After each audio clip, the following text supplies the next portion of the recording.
Speech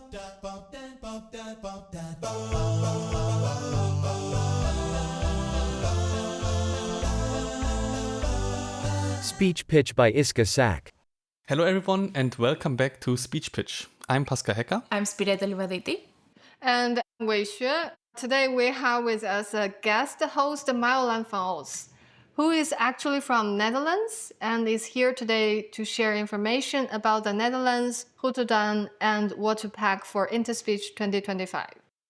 Hi, I am Marjolein, and I was born in the northeast of the Netherlands, and I studied in Nijmegen, and I'm living in The Hague. Welcome, Marjolein. We're so happy to have you here today.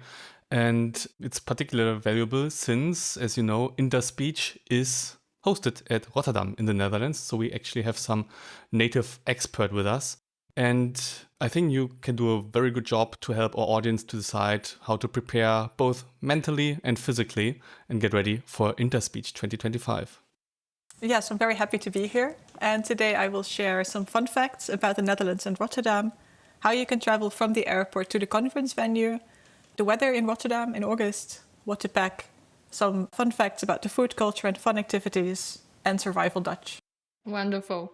Yeah, so let's start with Netherlands. Netherlands literally means lower countries in reference to the country that is below the sea level. And there are many fun stories about how Netherlands was actually created by the Dutch people. There is a saying that God created the world and Dutch people created the Netherlands, referring to the many clever methods that Dutch people used to reclaim land from the sea. Yes, I've heard that saying before. And it's true. We made a lot of land from parts that used to be below sea level, that were lakes, and now they're mostly agricultural space. And the most famous example of that is Flevoland, which is actually a whole province that used to be below sea level. Cool. So back in the 50s and 60s, I think it was, they built a lot of dikes and then pumped out the water. And now we have a whole new bit of land. Amazing.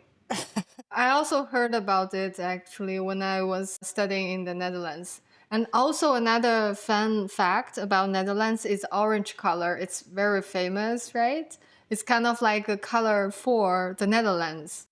That is very true. You can see it with like sports matches or football matches that the whole stadium turns orange. And it actually comes from our royal family. So their last name is of Orange. And traditionally also the flag used to be orange, but it was a very difficult color to make. So then they turned it into red. I see. Interesting. And that family is a king's family, right? Yes, we have a king currently.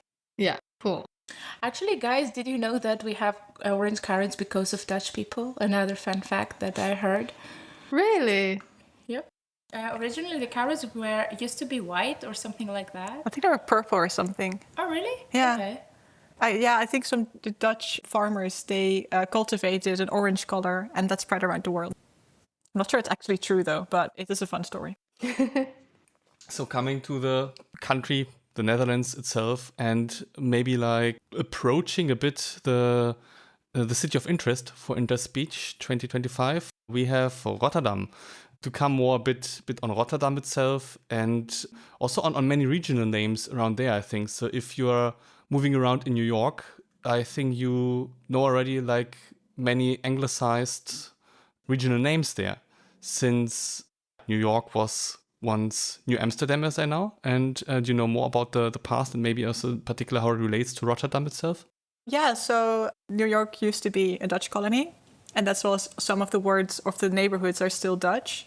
Like Brooklyn comes from Breukelen and Harlem comes from Haarlem. And there's a few others like that. I think Broad Street is Broad Street, so Bread Street. There's a connection from Rotterdam with New York because there was the Holland-America line, which was the big shipping line between the two countries. So Rotterdam is, of course, still a big port, but it also used a big shipping port for passenger ships.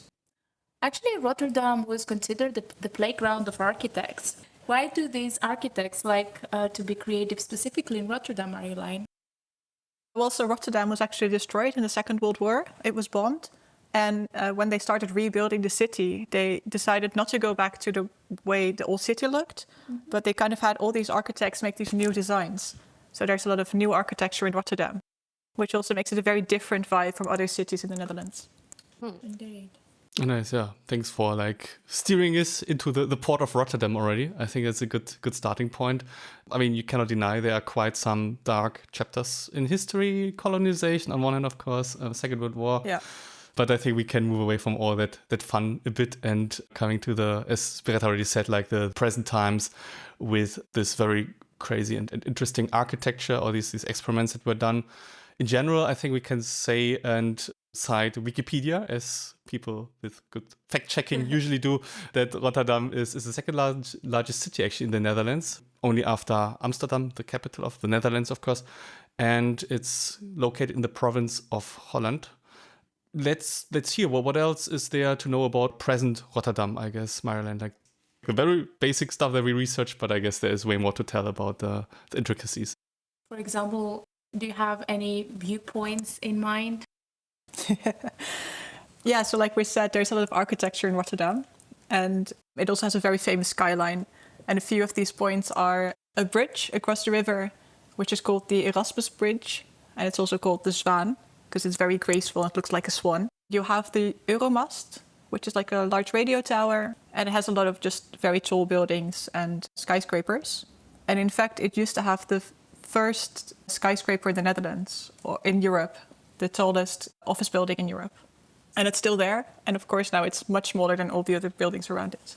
Oh, cool. But that's quite crazy, because I know in Berlin in particular, where I'm living, we have very flat skyline because it's very swampy area there. So it's very hard to get a good foundation to build skyscrapers. Rotterdam, similarly, I would have expected to be not really solid granite as New York, but more challenging. So it seems there was quite some ambition then to push forward that particular project, right? Yeah, so I think Rotterdam has a very similar problem with a very swampy ground because there's so much water around it. But I think usually they build with very large poles that go into the ground until it hits more solid ground. Oh, cool, yeah, makes sense. And of course, if you throw money at it, then you can solve problems easily like that. Talking about viewpoints, I also found something interesting that is quite famous, I guess. I know one of them is the cube houses, right? Yes. Can you literally live in those houses? Yeah, definitely. There is a bunch of cube houses. So they're built on kind of square poles. They're also called a forest because they kind of look like trees. But they're like tilted cubes. So all the walls are slanted and people live there. And there's also one that is a museum. So you can go and visit to see what it's like to live there. And I think some are like a hotel or a hostel. So you can also sleep there if you book on time. Oh, that's so interesting because I first thought only the cube houses are like that. But from what you're telling us, it's likely that there are also other like hotels and museums that's showing this. Yeah, so I think one of the cube houses is built into a museum because people were so curious about it. Ah, makes sense. Gonna be interesting to visit that museum, I guess. Definitely. And they're very central, so they're very easy to reach. Indeed. Cool. And actually next to the cube houses, there is like another nice landmark, the Markthal, like the food... It's like a food court almost, but it's very big. So it's this covered market in very modern architecture, but there's also some offices and apartments up on top. I'm really curious to see, because, you know, when I entered the first time there, I saw like small windows and I could see like the lives of those people. And I could imagine like, how is the person who's like on the roof actually of Markthal and they are walking and they can see downstairs like the whole market. That would be amazing and terrifying, I think, at the same time. Yeah, I don't know if the floors are glass. I really hope not. And there are also some other beautiful cities around to visit, either by cars and by trains very easily, I guess. Like to Nijmegen, which is a city that's going to have the slate workshop and this Leeuwarden for the speech synthesis workshop, I guess. Yeah, actually, this time Interspeech is all over Netherlands. Like the Young Female Researchers in Speech is in Delft. The main conference is in Rotterdam. The Slate workshop is in Nijmegen. The Speech Synthesis workshop is in Leeuwarden. It's all over. And to be honest, you can travel like from the one end of Netherlands to the other, like in 4 hours, I think, or something like that. Very convenient. I enjoyed that very much when I was in the Netherlands. It's very nice. It's very convenient to get around. Yeah. And like I said, Rotterdam feels very different from other Dutch cities. So it will definitely be nice to see some smaller ones. Like Nijmegen is a very old city. Amsterdam is already very different from Rotterdam as well. But there's very nice cities close by us too. So like Delft or Dordrecht. And they have a much more old-fashioned vibe going on. So coming back to Rotterdam, I think another particularity that we heard about is that actually all buildings have a nickname that people that live in that building give to that building. Is that correct? Yeah, the locals give nicknames to all the buildings. So, for example, the train station, it's called Kapsalon. And Kapsalon I'll get back to later. Like, it's a particular type of food, but it's fast food. So it's served in these aluminum little boxes. So the station kind of looks like that because it's very modern and square and metal. So determined by the shape in this Mostly, case. yes. There's also a big apartment building that kind of looks like a paperclip in shape. And so they call it the paperclip. Oh, nice. I see. Another fun fact about the train station is that the letters on the train station that say it's the central station of Rotterdam are actually the old letters from the old station. Wow. So they really try to connect to the history where they could. That's so awesome. Let's move to the more general, like, survival information for this trip. Like, the official language of Netherlands is Dutch, but pretty much everyone also speaks English wherever you go. To me, when I first moved here, I was living in Amsterdam and I was really trying to speak Dutch and practice the things that I learned so proudly in my Dutch courses. But everybody was like, I was butchering my Dutch, they were like, yeah, let's speak English. No problem. We have no issue here. So I believe everyone is going to survive nicely in Rotterdam. That is very true. Yeah, so the currency we use is the euro. So it's also very easy if you're already coming from Europe. But it's good to know that we mostly use cards. It can be tricky to pay by cash nowadays. Especially in the bus or... Yeah. Yeah. They don't get any coins anymore. No, you can't actually buy tickets on the bus or on the train. For the train, you can buy them at the station, but you can also use your debit card to just check in and check out at the gates. I really love this function because I was in the Netherlands with my own this OV chip card for public transport. And when I moved to Germany and those cards expired. So whenever I want to go back to the Netherlands, I cannot use this card anymore, but they have the new function of allowing you to use this debit card to pay your ticket very easily. Yeah. And actually, you can also create like your own anonymous OV chip card, so which works like our usual OV chip card. It's just blue, more beautiful, and it works exactly the same way. Yeah, but now for the conference, I would say don't bother because you pay for the card and it's valid for like a few years. True. So the best idea is to just use a debit card to go in and out. And you can also use your phone. Nice. Yeah. That sounds super convenient. It's way more convenient than in Germany. I think in Germany you can pay mostly stuff with an app, but you have to click around and select from where you want to start and where you want to go. So just tapping it on the go sounds really like the way to go for the conference. Yeah. Although it's good to keep in mind that for the bus you have to wave to make it stop. Oh yeah, true. That is an important information indeed. Yeah. Well, a completely different experience from last year, guys, right? In cause that you were praying that the bus will pass by and you were praying to find somewhere to buy a ticket. So yeah, good job, Netherlands. Yeah, and don't forget to check out again. Otherwise, they cannot know how much money they should deduct from your account. Yes, Yeah. and they will deduct like the maximum amount. So Exactly. And you can ask for it back, but you have to wait a few weeks and it's a bit tricky. All right. Killing the mood again. Yeah. Asking for a very not very sensitive topic. I mean, I think if you're living in Europe, yeah, like you can expect that there is nothing bad up on it. But I think also last year we asked, like, on a bit more cautious side, how safe is it in Rotterdam and maybe like in traveling in the Netherlands in general? I don't actually know how safe or unsafe Rotterdam is. I think there's parts where it's a bit less, but I don't know those areas. But generically, the Netherlands is very safe. And I don't think there will be many issues, especially if you stay in the more touristy parts. Yeah, just use common sense. I think as usual, Yes. don't provoke anything stupid. But otherwise, I think in Europe you cannot get easily shot in the street. But yeah, just watch for your belongings in big crowds as usual. But yeah. Yeah. And because some types of drugs are legal in Netherlands, this doesn't mean that you can take them from whoever gives them to you. It's like the old-fashioned thing that our parents used to say, don't take candies from a stranger. So yeah, no drugs from the street or whoever offers you something, you know. There are specific coffee shops that they can do that.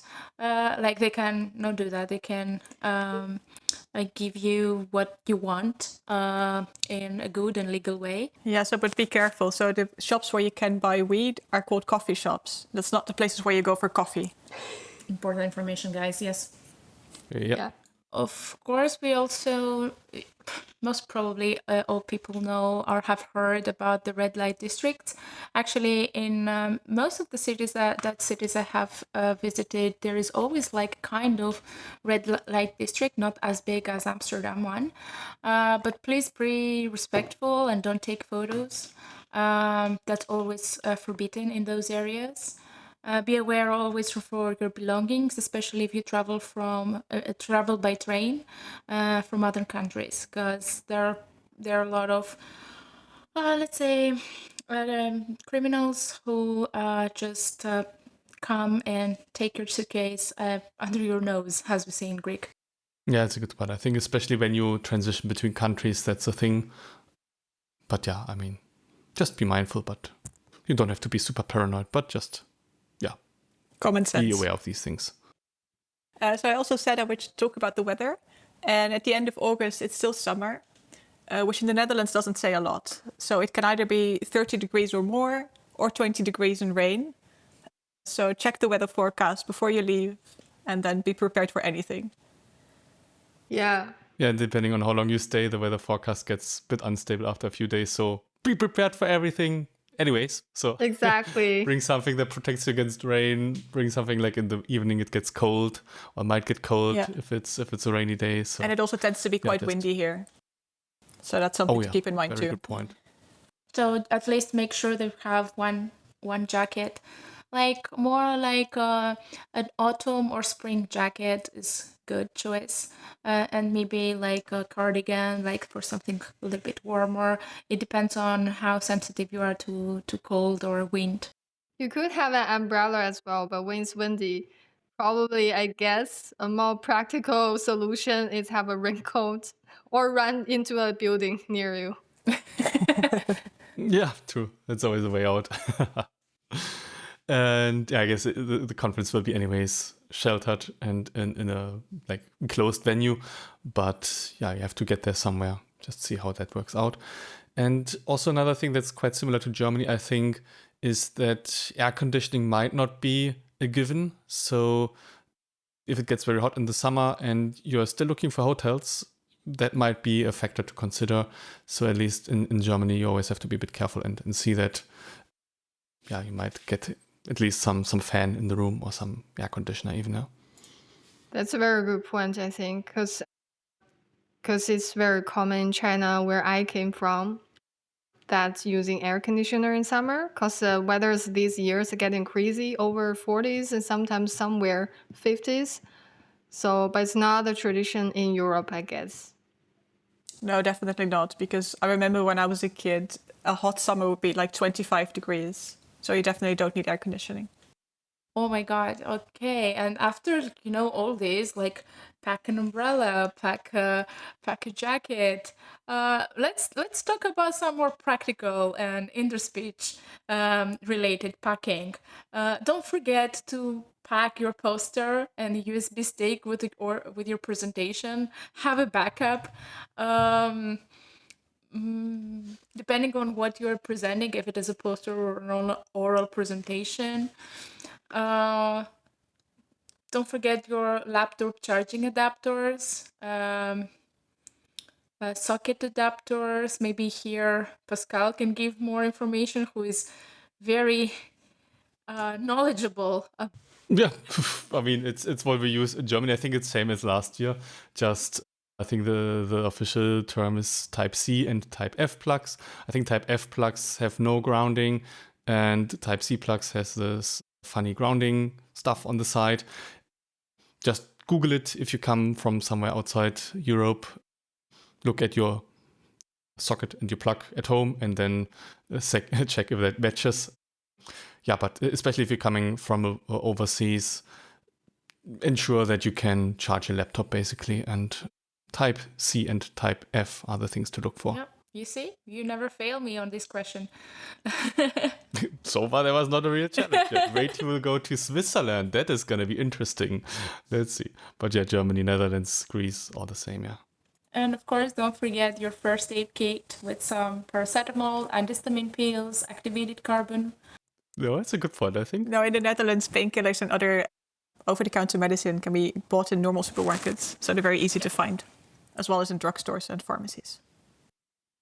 Yeah, and also if you want to enjoy the time along with the Interspeech conferences, and or maybe to protect yourself when it's super, super sunny, don't forget your hat, sunglasses, sunscreen, and your pillows if you cannot sleep well when you move to a new place. Some neck cushions for flights, especially for people that have long flights overseas. And maybe also earplugs and sleep masks. I like them. Yes, I need them. I want them It's all. for me. I mean, the neck cushion, the earplugs, and the sleep masks. That is my turf. But Yeah. So let's say that you landed safe and sound, hopefully, in somewhere in the Netherlands at least. We packed our bags. We're over the Atlantic or wherever you're coming from. And now, of course, you might want to get to the venue itself. I mean, first, of course, your hotel. But then that we will cover later. Now, first, I think the most important thing is how to get to the Interspeech venue itself. Do you have some information on that? Where should we fly to, or what should we do? So you can fly on Rotterdam from different airports in the Netherlands. Of course, Schiphol near Amsterdam is the biggest one. And from there, you can directly take a train to Rotterdam Central Station. There's also a small airport near Rotterdam itself. So it's Rotterdam The Hague, where there are mostly flights from in Europe. And you take a bus to the metro station. And from there, it's on the same line as the Interspeech venue. And there's also an airport near Eindhoven. And there you also take a bus to the central station of Eindhoven and then to Rotterdam. And yeah, actually in the website of Interspeech 2025, you can see traveling information on how you can get to the venue. In this case, this year, we don't have any issues. Like wherever you live, in Rotterdam or another city, it's quite easy to reach to the venue with many ways: metros, tram, buses, taxis. You just use your Google, like you can find the route like that, or you can use other applications. A very famous application here for buses is 9292. Just try to download that one. Or if you want to use like more trains, you can use NS International one. And yeah, pretty much you were fully set up. Everything is digital and at the tips of your fingers. Talking about trains, I recently went to the Netherlands again, and I recognized that they have a new kind of like a benefit that you can buy tickets beforehand with this off-peak hour discount. And maybe this can be useful for people who are booking or making their traveling plans. And also mentioning trains in Germany, I think at least from what I gather, the trains in Netherlands are way more reliable than the ones in Germany, especially the long-distance trains.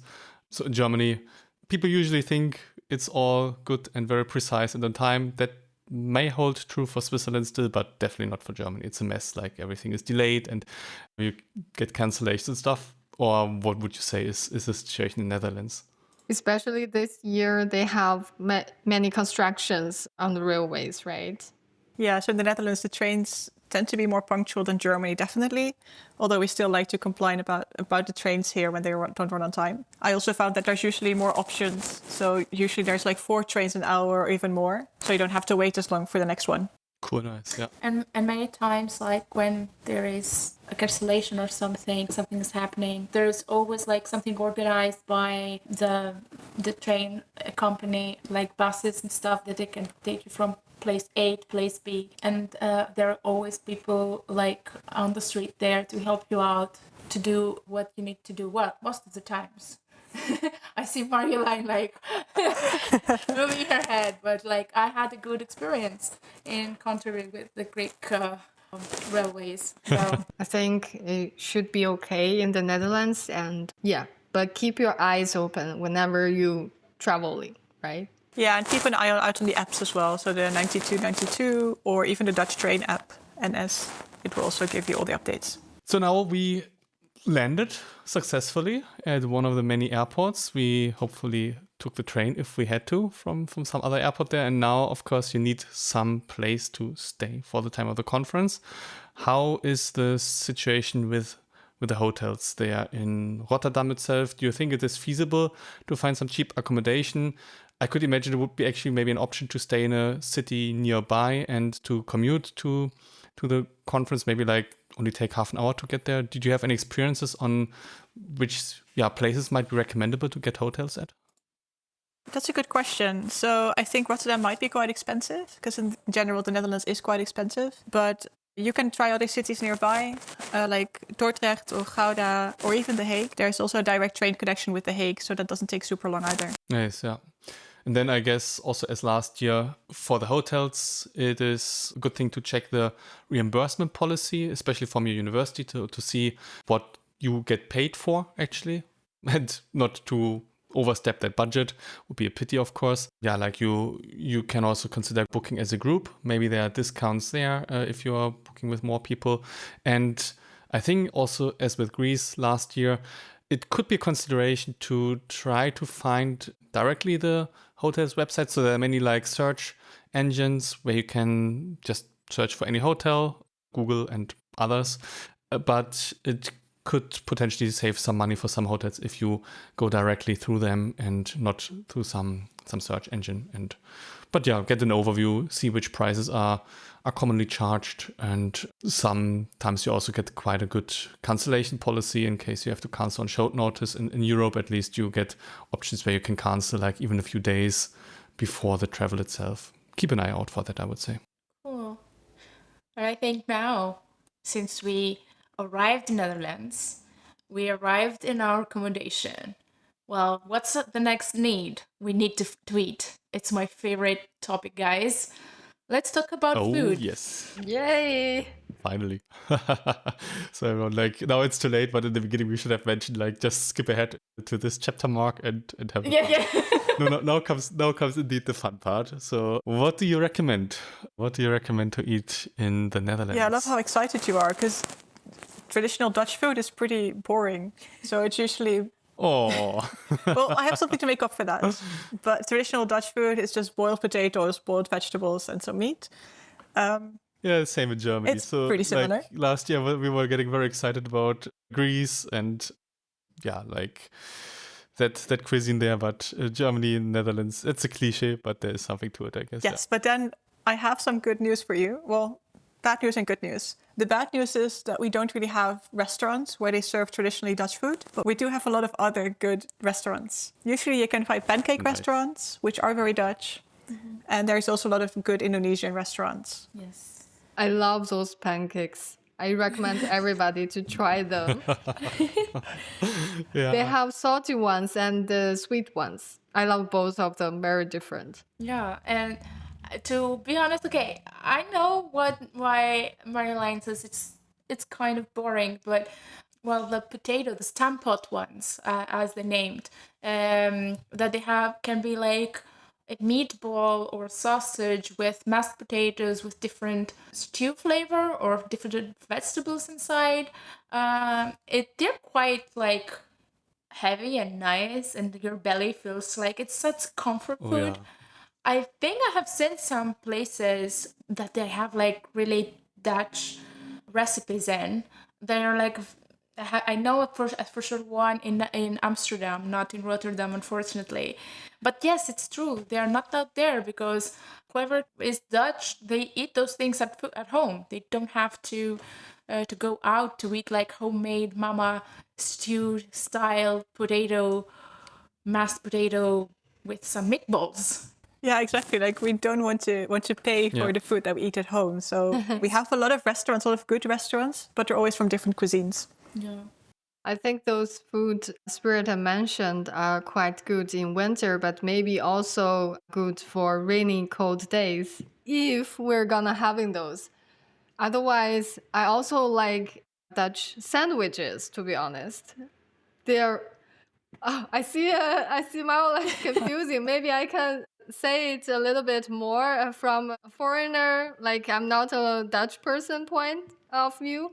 I think I have these sandwiches back in the university when I studied for my PhD in Nijmegen. And I really enjoy them in a way that they're light, but they have much different flavors in it by combining different ingredients, either hams or cheese with fruit. That's my favorite part, actually. Yeah.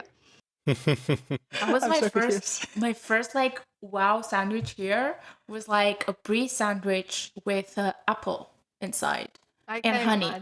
I can imagine it must be great. Nice. Yeah. And I've been in many different conferences all over the world. Well, all over. Well, in a big part of the world. I'm not that cosmopolitan. But like that, like the sandwiches I had in Dutch conferences, they were awesome. They were awesome. Totally agree. They know how to do bread. They know how to combine vegetables. You can have like vegetarian, vegan, and non-vegan sandwich. I'm sorry, I don't know how to say the other ones. And they're really, really, really, they make you, your belly feel happy, you know? Mm-hmm. That's what I mean. I just laugh for Marjolein. It's completely not relating and looking very confused to that. Whole different view on sandwiches, I guess. Yeah, I mean, I guess you can find nice sandwiches, but I wouldn't say that's the main thing we have to offer. No, much more than that, I believe. Well, you do it well, so... And there are also many other restaurants, like Chinese restaurants. Some of them I found really good in Rotterdam and also in Amsterdam, I guess, because those places are popular for visitors. So it's definitely worth to try and look around, either for traditional or some other restaurants. Yeah. For example, I mean, you can try Italian, you can try Greek, of course, Spanish, Mexican, from Ecuador, South African restaurants. The list of the different cuisines is endless. Well, we are then in a very nice fancy restaurant of your choice. Even within Europe, you have slightly different habits, I think, or things, traditions basically, or so talking about restaurants. So what I also find quite interesting across Europe, even across different countries, you have many different traditions, habits, however you want to call this, customs maybe, in the waiter or how people behave in the restaurant.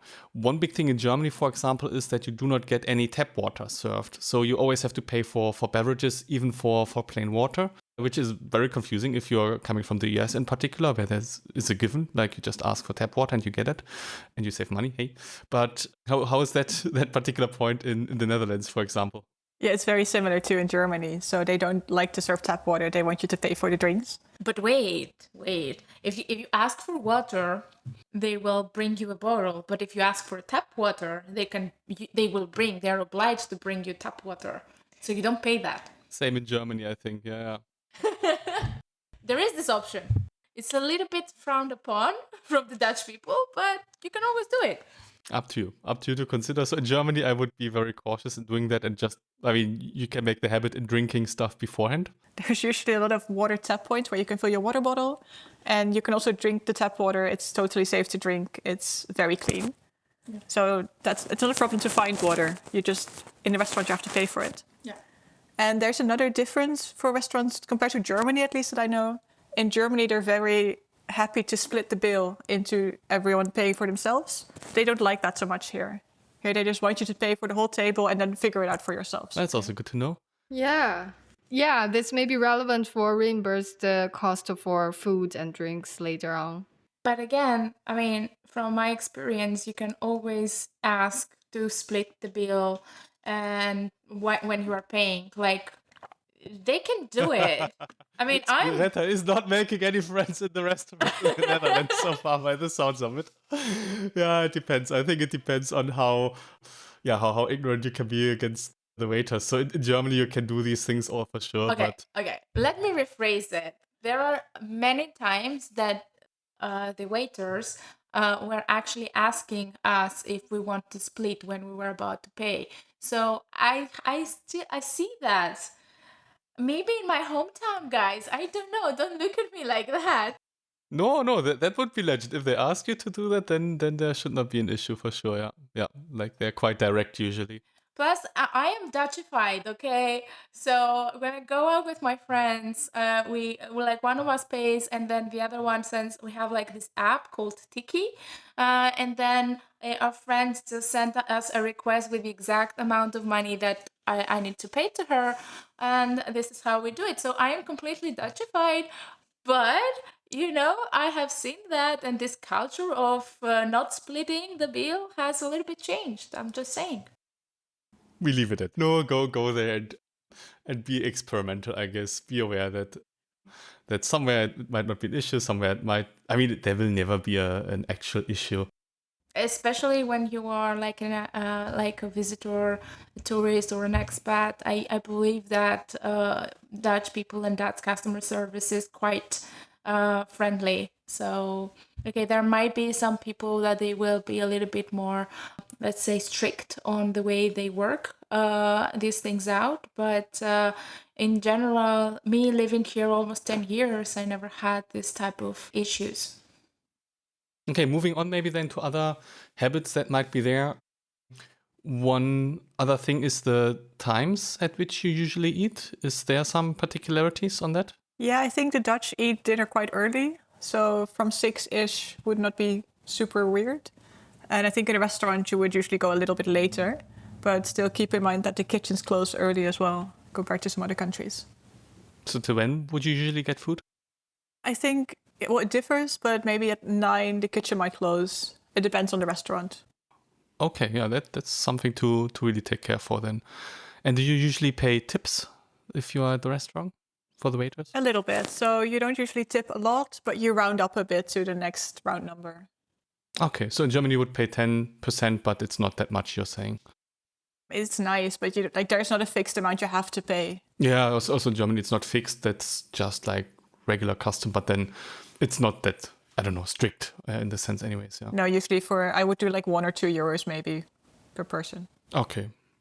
Maybe relatedly, also regarding the food, I mean, you were saying that it's very meat heavy and stew and so on is there, but I think one thing that I just came also to mind that I associate with the Netherlands are also French fries, or like there is some very traditional, even Dutch French fry shops you get in Berlin as well. So is that also a thing in the Netherlands itself?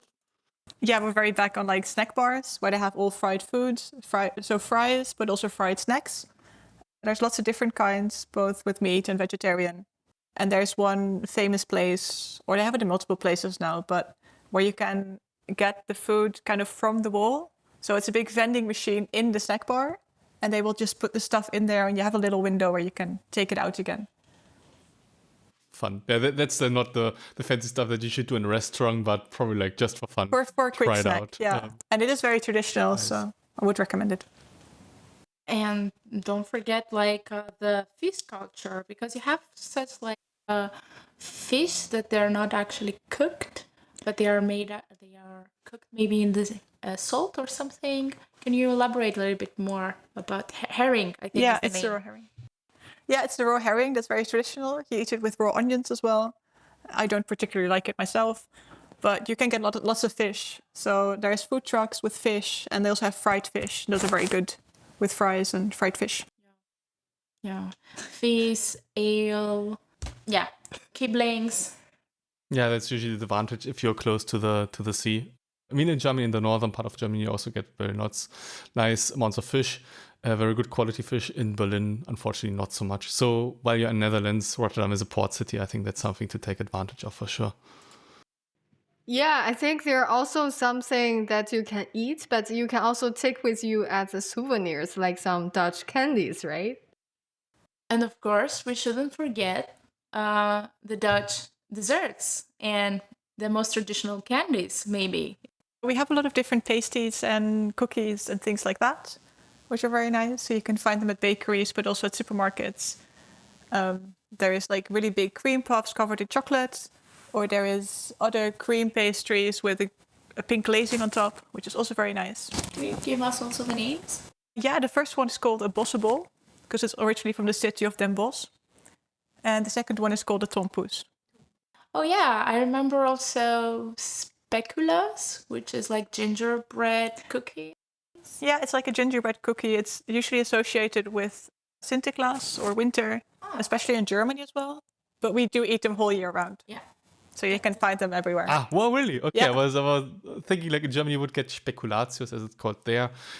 Really like, I think 3 months before Christmas, but interesting that you do it all the year. You can get them all year round. So if you miss them, you can have them here. Yeah. I'll take some home, indeed. Sounds like these sweeties are good souvenirs as well for taking back to their hometowns. Any other souvenirs you recommend? Well, of course, we didn't even talk about the stroopwafels yet, which is the cookies with the syrup in between the waffles. And there's also licorice, which we're very fond of. So if you like that, you can also take it home as a souvenir. And other than that, there's all the Dutch traditional things like bikes or wooden shoes or Delft blue tiles. There's always cheese. Yeah, maybe combine them with like fridge sticks are a good idea as well, and light to keep, to take with. Definitely, definitely. Yeah, I see a lot of, also a lot of people have the tendency to buy the root of a tulip, how you call it? The bulbs? The bulbs of tulips, which, be careful, you need to put them in a pot around, I think, January, December, somewhere there in the winter. In the winter. So tulips need cold weather, to the best of my current knowledge. And don't try to bring them into Australia or whatever. Like if your country has a strict policy on foreign plants and stuff. That's actually common. I think it's not allowed to bring living vegetables or plants in general back in China or exporting. Yeah. Just to forbidden, it may take over some, I don't know, disease for plants from one country to another. So no tulips. Very unfortunate. Just enjoy them while you're there. I guess like it's past springtime. But yeah, like the Netherlands are of course quite famously known for the many greenhouses that they have, and many plants come from there. Or maybe another fridge sticker. They have lots of magnets in the shape of tulips, so you can bring your fake tulips. Or wooden tulips. They have a lot of wooden tulips too. Cool. Nice. Any other souvenirs that you would recommend in particular? Something else that might be nice is that the Netherlands is of course famous for Nijntje, also known as Miffy. So it's a little rabbit figure, which is very cute, and you can also take that as a souvenir. It is super cute. I know another good product I got from a friend for my birthday is this Dutch company which design and produce the special bottle for beverage, right? That could be a very interesting souvenir to bring, I guess. Yeah, there's a water bottle that a lot of Dutch people have. It's called a dopper. And it has this white cap, but you can also open it in the middle, so you have kind of like a glass. I have a funny story. Some years ago, I went to Barcelona, and it was like December. My body had already adjusted to the Dutch weather, so it was around 25 there. So I was like sweating in December, and I was walking with my husband, and we saw two people in front of us with shorts and short sleeves. And I was making a joke to my husband, oh, they must be Dutch because, of the clothes. And he was laughing, yeah, they must be Dutch. And then moments later, I was like, oh my God, they are Dutch. And he was like, why do you say that? Because they're holding the doppio, the doppio bottle. Clear sign of recognition for Dutch people, indeed. Okay, I don't want to embarrass anyone, but it was like quite a dead giveaway that where they were coming from, and I am one of them now. I also have one of them and I love it. I don't have one yet, so I seem to have to get some at Interspeech latest for sure. Join in the cool club. Welcome. Maybe going from the souvenirs now to other activities that would be fun to do, like either during, before, or especially after Interspeech if you get the chance to stay a bit longer. So Delft is close by, I guess, right? Is there some particular reason? Covered, of course, Rotterdam already, but is there some particular reason to go to Delft, for example? There are some also interspeech activities there, as I said earlier, for young female researchers in speech. I've been there as a participant and, of course, later as an organizer too.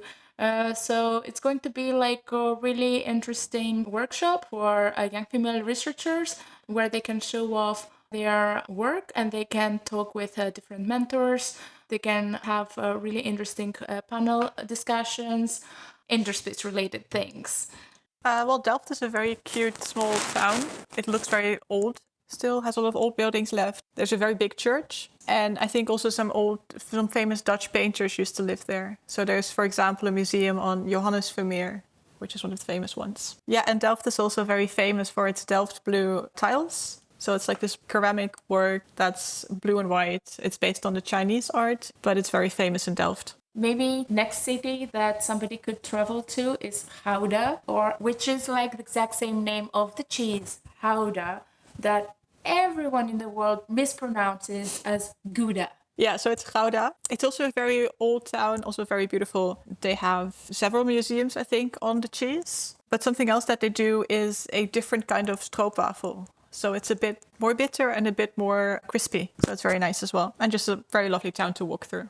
There's a city with a museum that you can try different cheese. Well, you can only try one type of cheese. There's only the Gouda cheese, but they will tell you how it's made and everything about it. I see. But you can definitely find like many shops that they have like the Gouda cheese with many different flavors. So different herbs. Oh, yes. Maybe honey or different spices or aged in liquor, stuff like that. Quite interesting, quite tasty. Yeah, but you can find good cheese shops in any city in the Netherlands, so you don't have to go to Gouda for that. Yeah, I think even those you can easily buy in supermarkets are very good. All right, how about Den Haag, as you already mentioned? That's also close by, right? Yes, The Hague is also very close. It's the city where the government of the Netherlands is, and also the king lives there. It also has a lot of museums, a lot of art museums. Embassies, I think. Yeah, there's a lot of embassies in The Hague because it's really like the governmental city and the seat of power. In case something bad happens, and I hope nothing bad happens, well, most probably you need to travel to Den Haag, which is not very far away, not even 30 minutes away by train from Rotterdam. Yeah, but I guess the real star then, if you have some time at hand, and I would be curious how far away that is from Rotterdam, is Amsterdam, of course, the capital, the biggest city of the Netherlands. There should be many activities there, right? So is that an option to travel there during or after Interspeech? How long would you expect to take by train?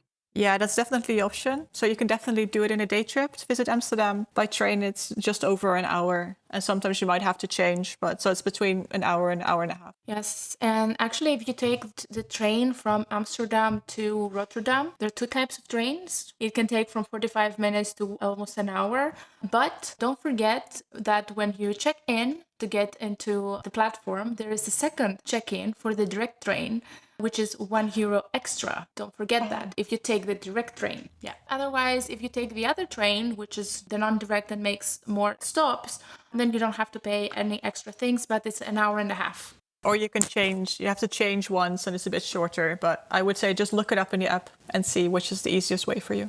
Just be careful when you see at the app when it says direct, that check on the platform if there is like a specific place where you can just scan your ticket again in order to get the extra fee of €1.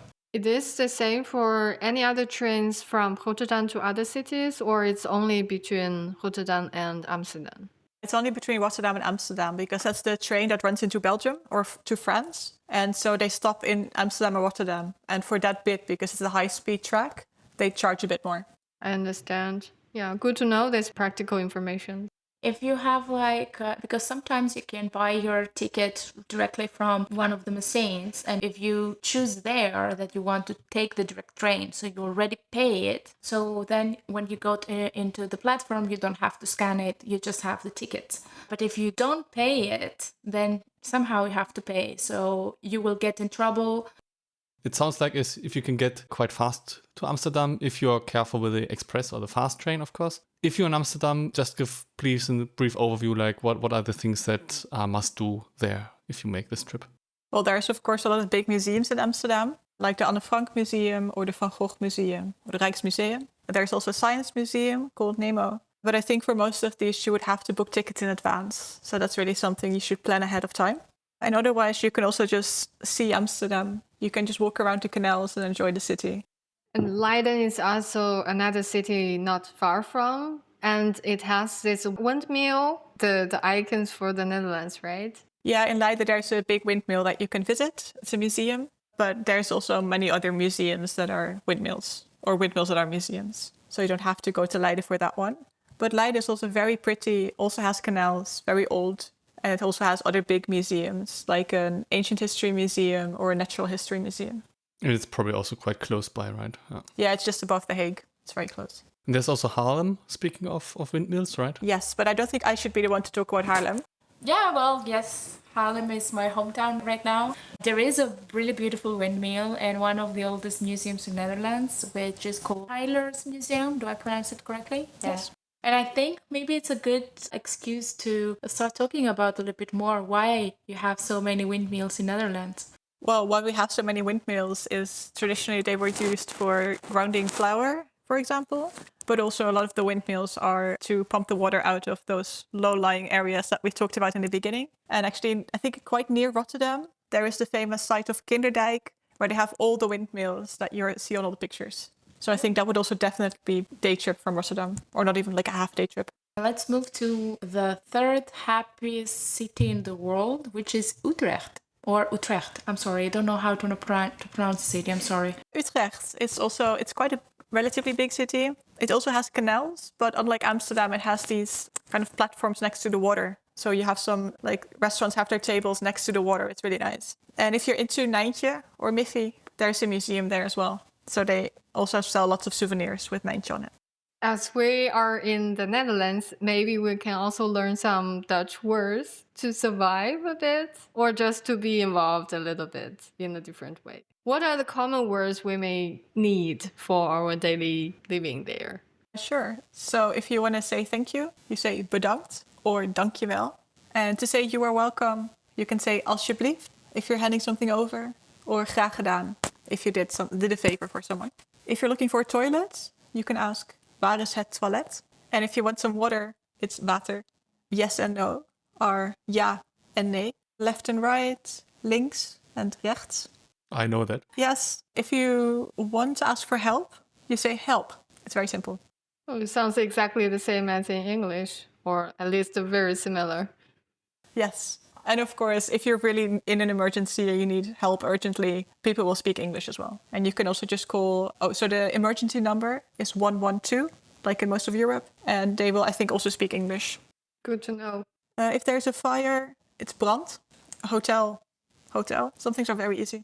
And then some other greetings. If you want to say good morning, you say goedemorgen.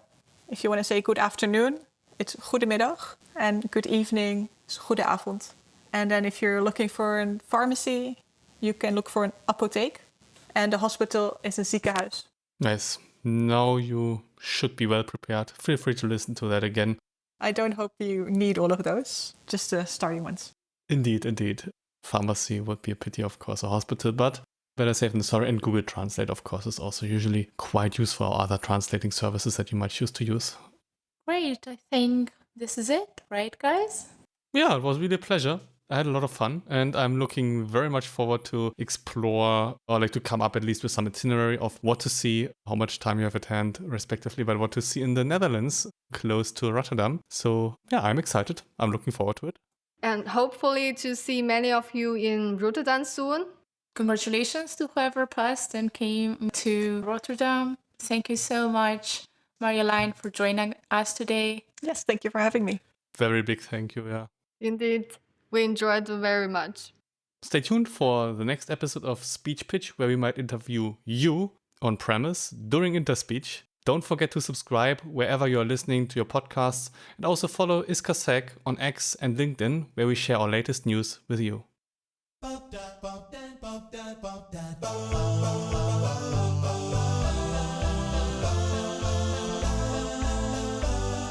Speech Pitch by Iska Sak.